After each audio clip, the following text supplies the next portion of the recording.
What happened to TubeBuddy? Hey everyone, welcome back to the channel. Today we're diving into a massive shakeup that's been happening at TubeBuddy, a company owned by Ben Labs. Inside sources have revealed that up to 50% of the staff have been laid off, and the company is in serious jeopardy if they don't make immediate changes. So, let's break down what's been going on with TubeBuddy over the past few years, and what they can do to fix it. The history of TubeBuddy. To understand the current situation, we need to take a step back. TubeBuddy was launched in 2013 by Phil Starkovich.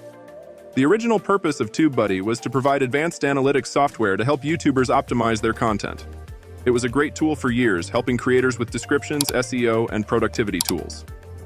The recent acquisition. In 2020, TubeBuddy was acquired by Ben Labs, an entertainment AI company specializing in product placement in influencer content. Ben Labs saw TubeBuddy as a way to extend its resources directly to the creator community. The acquisition was supposed to bring AI and deep learning tools to TubeBuddy, making it even more powerful for creators. The reality post-acquisition. Unfortunately, the grand plans didn't materialize. If you look at TubeBuddy now versus 2020, not much has changed. Phil Starkovich, who stayed on as an advisor post-acquisition, left after 18 months.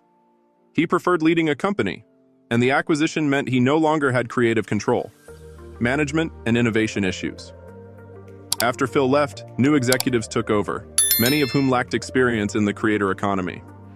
Former CEO Ricky Ray Butler didn't have a strong background in influencer relationships, leading to a stagnation in innovative tools. For example, tools like A/B testing, central to TubeBuddy's offerings, became outdated and will soon be obsolete with YouTube's own A/B testing tool. Failed initiatives. Several initiatives under Ricky Ray Butler's leadership flopped. For instance, the International Creator Day and the Emerging Creator Awards didn't gain traction. Even with high-profile names like Mr. Beast involved, these projects failed to generate significant interest.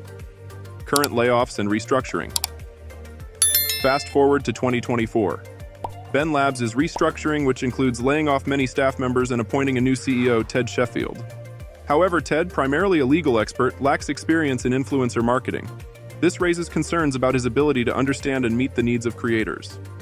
Disconnect with the creator community. One major issue is that Ben Labs has been consulting the wrong types of creators. They've been getting feedback from niche creators with smaller followings, rather than focusing on the needs of larger, more influential creators.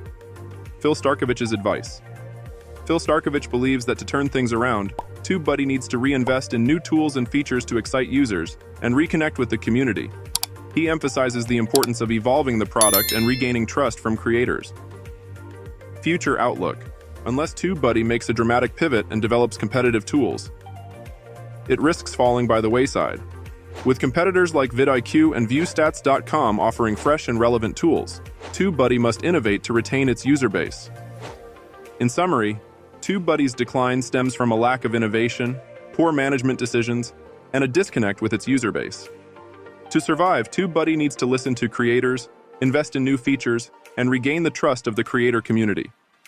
If you enjoyed this video, don't forget to like and subscribe to the Vault of Epic Facts.